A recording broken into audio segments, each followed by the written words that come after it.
course. Hey everyone, I'm Sean Wheelock. Well, Rigan Machado stands as one of the godfathers of Brazilian Jiu-Jitsu in the United States, one of my personal heroes, and he is certainly one of the greatest grapplers of all time. Born in Rio de Janeiro, Brazil, the nephew of Carlos Gracie, Rigan is based in Los Angeles, where he owns and runs the Academy Beverly Hills, and he's in the new film Cagefighter Worlds Collide, which will debut on FITE May 16th as a one-night-only streaming purchase, available globally except for the United States and the Caribbean. Rigan, thank you so much for taking time to speak with me on FITE. It's a pleasure, mine, sir. Let's talk about this film first, and we're going to get into the role that you've contributed, a major role in really making Brazilian Jiu-Jitsu mainstream in the United States. We'll talk about your school in Beverly Hills, so many of your students. But in this movie, and I've already had a chance on FITE to interview the film's director and screenwriter, Jesse Quinones. He's a Brazilian Jiu-Jitsu black belt. Was that how you knew Jesse, through grappling, through Jiu-Jitsu? You're talking about the director, right? Yes, Jesse, right. I didn't know he's a black belt in Brazilian Jiu-Jitsu. It's amazing. He must be humble. I would have been all over that, to tell you. No, I didn't know at all. I thought I met him through another director, Bobby. Bobby's, he filmed a lot of documentaries. He did some amazing films and documentaries for Abu Dhabi. He did The Mask, and he was Bobby talking Razak. about his friend. Bobby Razak. Bobby Razak. And Bobby's my friend for 20 years. And basically, Bobby was talking about his friend from England, right? The director have this idea to do a film about fighting. And in the beginning, I talking about to help him to bring Michael J. White to play one of the lead characters, because Michael J. White become very close friends. And without back and forth and stuff like that, and one of the things who was very, very interesting when they start talking about that, he asked me for, I want you to play one of the coaches on the show. I said, well, I love it. But things like when you do a film, a production, is a lot of things happen, a lot of things like take time. Sometimes you depend for money, you depend from producers, there's a lot of things, the actors. There's a lot of things you have to go through to make a movie. And I told him, that's not going to be the first one we're going to work together. Let's work together. I'm going to help the best way I can. And he came out the idea for me to be a part by doing a home video and saying to him to look like I talking about the characters. I memorized my lines. I did a little take, very simple. And it's kind of nice how he add that scenes on the show. And for me, it's amazing. I love to see like directors like him to make things happen. Yeah, I think he can, for the trailer of the film look amazing. The idea is amazing. It's very unique. And I'm excited. I'm very excited to see the film and to be involved in any way, because he is a great guy. I hope to have a chance to work with him again, because he's a great guy. Rigan, I'm sure with you being involved with Jesse Quinones, the writer-director, being a Brazilian Jiu-Jitsu black belt, you wanted to have perfection. And I've already interviewed as well on FITE Chuck Liddell, who's one of the stars of the film. Chuck and I talked about this. Jesse and I talked about this. You want the scenes to look right. So often in action movies, things look wrong, and people like us who are in the fight world say, yeah, that's just not right. So how much were you involved in just making sure that everything looked correct, looked like the technique was perfect? It's for me when I work in a film, I still a student. I still myself beginning in this business. I start like a direct advisor in John Wick with Chat and David Leitch. I help to train Keanu, I collaborate in some of the fight scenes and stuff. Little by little, I start get better jobs as learning how to put some fight scenes together. And now I step up to become a stunt coordinator. Basically, like I did one show. It's coming out for Disney Plus for kids shows about wrestling. I did the whole show, training the actors to design the scenes and everything. It come out amazing. And I did this show. Now I book 2 other shows. I book a movie about the prison. It's called Hype, but we have to freeze the project. I book a show about this show is about is a comedy, like look like Hangover type. Shoot in Vegas is about 2 guys who dream to become actors, 2 big comedians, European comedians, and everything go wrong. They end up like the mafia going after them. It's like a lot of chase, a lot of simple fight scenes, nothing too complicated, car chase, things like that, shooting. But that's the easy part. For me, I have my style to do my fight scenes. I like to do very brutal, very bloody, very simple, very efficient. And I want my signature when it comes to the films I work, people recognize my style as a fight choreographer and stunt coordinator, because I very focused to come close to the reality as possible. Like that's why when the experience I have to work in movies like John Wick gave me a taste like why John Wick was good, because it was a character who not just beat everybody, but he had a chance to get beat up, get shot, get suffer. And it's like that guy who don't give up for nothing, that mentality, that focus. And this helped to guide me to focus on what I like to do, what's my passion. And I want to create a new style more realistic as possible. I'm not going to be the type of guy, I like to do a lot of movements to the camera. I like the actors to do 80% of the stunts. That's why I want a lot of rehearsal, a lot of practice. I wanted the actors to put the time to deliver the action the most as possible. For sure, for insurance reasons, you have to have stunts, doubles, to be sure like we protect the actor the best way I can, because you don't want to take a chance for the actors to get hurt. But at the same time, the actors have to realize he want to be an action star. He have to start putting some time in the gym and the rehearsal for the fights to be sure he look real as possible. Another way, you start doing a lot of cuts, a lot of things like that. You're cheating. They're not going to look clear and nice, like, you know what I mean? Action film, the actors don't put the time to do the fight scenes. And that basically, I want to see my signature. I want to be sure the movies I get involved, I have control to be sure the actors deliver the time. Another way, I don't want to be involved. Maybe it can be a advisor, but in case I want to be the stunt coordinator, I want to have 100% control and commitment from the people who are going to be on the film. Another way, I believe I'm not going to deliver the job I'm looking for, because I'm very detailed when it comes to a fight scene. You know what I mean? Rigan, your cousin, Rorion Gracie, first came to the United States from Brazil in 1978. And I don't know if there were 10 people in this entire country who had ever heard of either Brazilian Jiu-Jitsu or the Gracie family. When you then came from Brazil and you started teaching in the garage with the Gracies, with your cousins, did you see that there was more awareness, or did it really take until the first UFC and then the evolution of that to bring into the mainstream Brazilian Jiu-Jitsu? And I'll be honest, I watched UFC 1 live as a kid, November 12th, 1993. That was the first time I had ever heard of Brazilian Jiu-Jitsu. I'd heard of something called Jiu-Jitsu.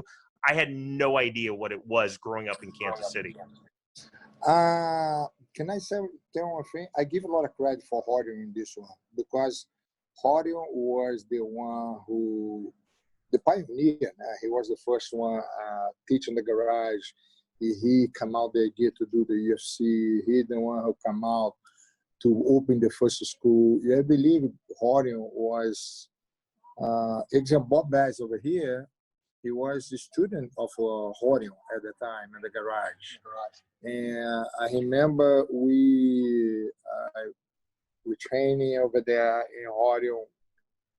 I remember I was teaching almost like 15 privates a day. I was teaching around 15 privates, very personal one. To a point, I opened my school, Rickson opened his school, Rorion and Royce opened the first school, the first Gracie school. And from there, we start like manufacture black belts. Horion have his student, I have my student, he have a student, we kind of separate. And from there, things, the success of UFC with Royce was the big explosion Brazilian Jiu-Jitsu needed. I think because that, I give all the credit for Horion work to make the first 3 UFCs. And that was today, I think was the big kick Brazilian Jiu-Jitsu need to spread out, you know what I mean, around the world. I give all the credit for him for that. You know what I mean? For sure, everybody have some contribution, Rickson, myself, my brothers, everybody traveled, teaching seminars. Rickson went to fight in Japan, helped to fight some valitudes in Japan. The Carlos Gracie Jr. started the BJJ competition, sport jiu-jitsu, brought to California, Hawaii, started doing the World Championship in Brazil. After this is history. Now the sport in 260 countries. You see it now, Brazilian Jiu-Jitsu in action films like John Wick, all these amazing movies. Another day I was watching a movie with Arnold Schwarzenegger. He's doing grappling on the ground, doing some armbar, some triangle. I said, what the hell? That's fantastic. It's kind of cool because actually the first movie in Hollywood was Mel Gibson, Little Weapon 1. Horion was the fight choreographer. And he designed the whole fight scene with Mel Gibson and Gary Busey, right. And Mel Gibson choked the guy in the triangle. This never happened before. And today Mel Gibson is my student, one of my real personal friend. And I was talking to him, man, you're the first one to do Brazilian Jiu-Jitsu in the screen. He's like laughing. Yeah, I'm supposed to be a black belt today. And I felt like, man, it's like, now you have a chance to do it. Rigan, your school is the Academy Beverly Hills, and you have a lot of celebrity clients. You have a lot of celebrity students, more correctly. You mentioned Mel Gibson. You've worked with Scarlett Johansson, Wiz Khalifa, Usher. You have Ashton Kutcher, who I know is very serious. I'm a Kansan. He comes from Iowa. This is wrestling country, folk-style wrestling country. Yeah. I know he has a wrestling base, and he's a brown belt under you, Ashton Kutcher, right? Yes. A celebrity for me, the first guy who showed up in my academy was Ashton Kutcher. And after this, I didn't know what's going on in Beverly Hills. Beverly Hills was a test. Like, I want to see I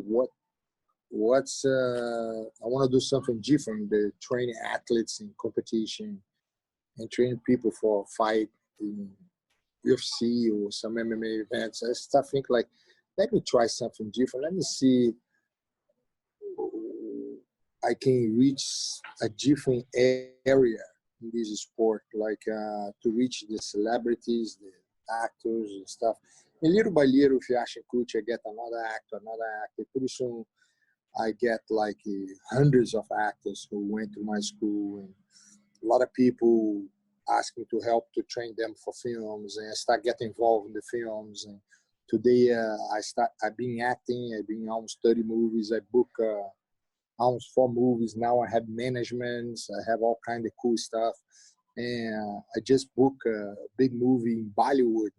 That's going to be, and I booked like at least like 2 or 3 movies supposed to be shooting now, but let's see what happens. I start book movies as a stunt coordinator too. Final question for you, and again, thank you so much for taking your time. So my last question, who is the greatest person you've ever rolled with? It doesn't necessarily have to be competition. It could just be in sparring, could be just somewhere on the mat. Who is the greatest? Let me make a guess. Is it Rickson Gracie? Rickson Gracie, my student, the best guy ever rolled this guy here. Nice. First black belt under the Gracies in the U.S., right? Yeah. Machado. He basically, like Bob Bass was a phenomenal wrestler when he came to train for me. He was a Pan American champion, winning all the major events.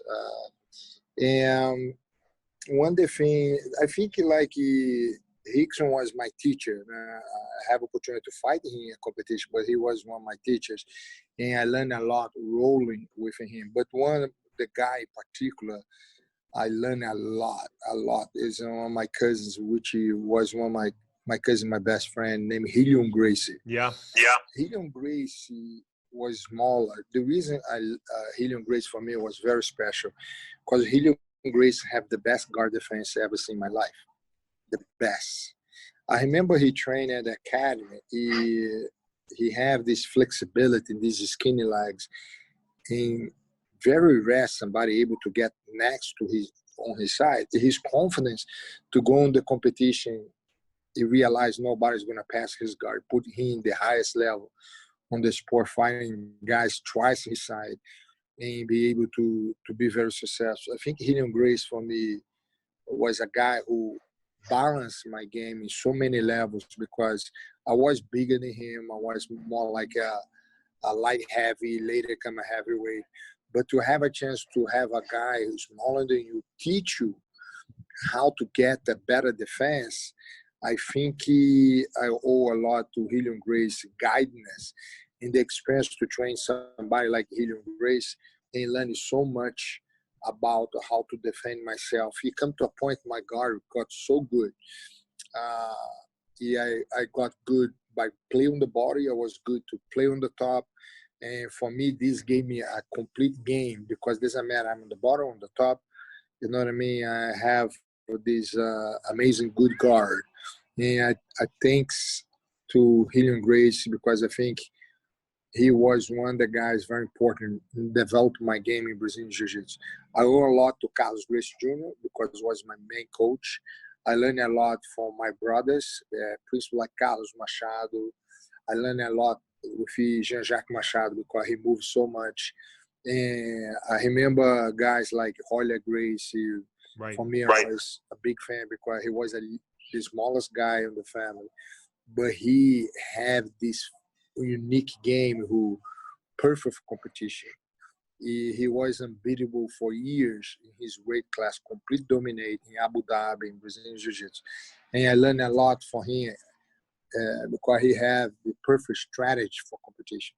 And I think he is very